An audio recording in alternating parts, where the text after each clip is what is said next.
Hello everybody and welcome back to another beer review. I'm actually really excited today about this beer that I'm going to do. Well, not just this beer, but I was in the United States of America last month, land of the free, home of the brave, and in my opinion, the best beers in the world.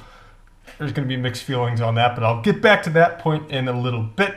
And while I was there, of course, had to pick up some beers. So today is actually going to be the first beer of the repertoire that I picked up. I think I got like 5 different American brews of all different styles, of all different locations. We'll get to them in due time. Well, today we got the Firestone Pale 31, which is a California style pale ale. Let's check out this cool little bottle, learn a little bit of history, get this thing opened up and tasting, why don't we? Firestone Walker Brewing Company, located in whatever, California, located about halfway between LA and San Francisco, was founded by 2 brother-in-laws, David the Lion Walker and Adam the Bear Firestone. All they need is a tiger and they'll be all set. Hi-yo! The 2 started brewing beer together back in 1996 and now have over 26 beers in their bag, including all the normal styles like Pilsners, IPAs, and Pale Ales. But they also have some pretty funky sounding stuff like an unfiltered black rye IPA, a barrel-aged barley wine, and a few American wild ales. American wild ale? What's a wild ale? As an American, I feel like I should know this.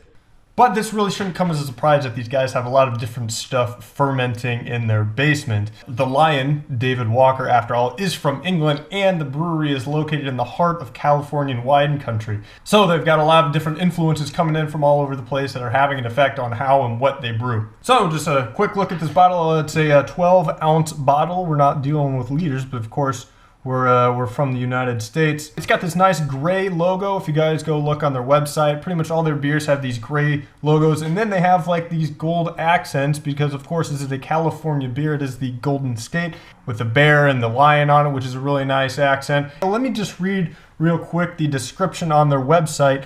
The Pale 31 is brewed to exemplify the classic Californian pale ale style. I didn't know there was a classic pale ale style, but now we do. Hence, the name honoring the Golden State as 31st state to be admitted to the Union. Beautiful floral and citrus hop aromas greet the nose with undertones of lightly toasted malt. Okay. Crisp, pale, and crystal malts offer a hint of sweetness. Subtle hop bitterness offers a refreshing finish. Okay. Perfect for a sunny day at the beach or barbecue with friends. Well, good thing that we're in Germany and it's about 40 out and gray. Pale 31 represents the bold yet approachable spirit that embodies our state. The Firestone Pale 31 Californian Pale Ale. All right, enough talking. Let's get drinking. There is no sediments in this beer. And there's also looking to be like a pretty much non-existent head. So I'm just going to pour this thing straight down the middle. Well, it is definitely gold in color. And you can also see that it is a filtered beer. There's no sediments roaming around in that thing. Not that big of a head on the top. It smells like an ale. If you guys have never tried ales before, they're going to have a lot different taste. But this is going to have, like it said in the description, a lot more citrusy, a lot more soury kind of flavors. So let's see what we've got here. It's very light, very crisp, very refreshing. Definitely has that that hoppiness coming through, that typical ale taste. There is some sweetness. It's very bitter. Ales are very bitter, and there's like a sourness to them.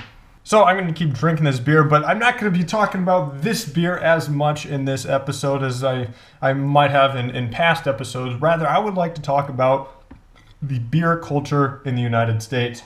So, as many of you know, I live in the beer country of the world, in Germany. And the problem with Germany is they have like 2 types of beers, really. They have your typical lager beers, like the Augustiner, the Becks, and they have Hefeweizens.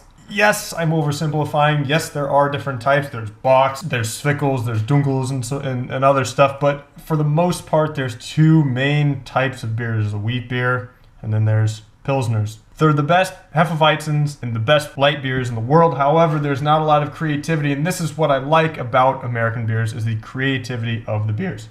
You will not find an ale in Germany. For example, this brewery is only 20 years old. Augustiner, the first beer that I did a review on, is like 800 years old almost. Yeah, and so a lot of German beers are brewed according to tradition. I'll probably do an episode just on German beers and specifically the Reinheitsgebot, or the German purity laws, and how much I dislike them, but pretty much it says that there's only 4 ingredients that you're allowed to use in beer. So in Germany, you have some of the best traditional style beers. In the Czech Republic, you have Pilsners were invented in the Czech Republic. In England, you have ales. In Belgium, you have the Belgian style of beers. They're all good and they're each individual separate ways. However, in the United States, what Americans do is they collect all of these different styles and types of beers and they make whatever they want. They aren't going off of tradition, they're going off of whatever the heck they want to do. This whole attitude of freedom is definitely exemplified also in the style of beers that the United States makes. For example, as I was researching to do this episode, there was alone, 26 different beers that these guys make, and they're all completely different. You know what I mean? There's no brewery that I know of in Germany that even makes more than like 10.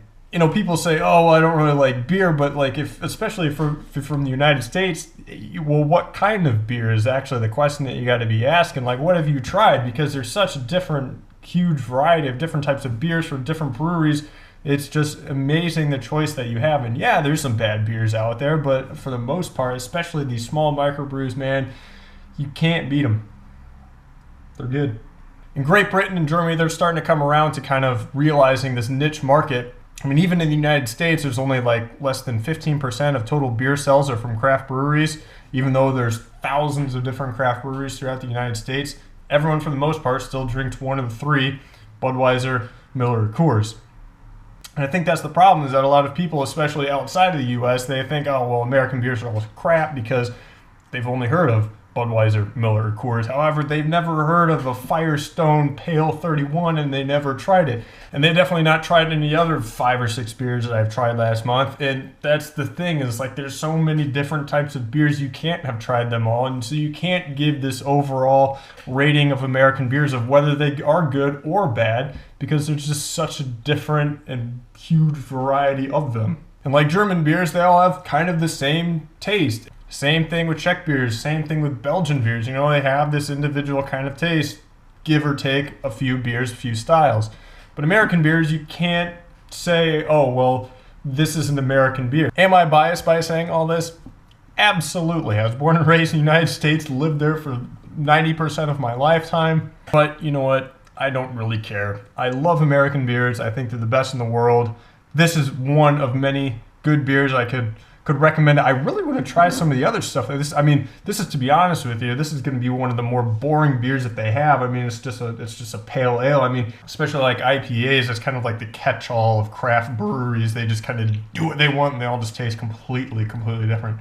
But I mean, like I was saying, some of these beers that Firestone has, 26 of them, there's some weird stuff in there. And are they brewed according to the German purity laws? Absolutely not. Does that make them any less of a beer than an Augustiner? Absolutely not. They're each individually unique on their own, and that is why I like American beers. Guys, this has been another BLA episode, the Firestone Pale 31. Hope you guys have a good one. Prost.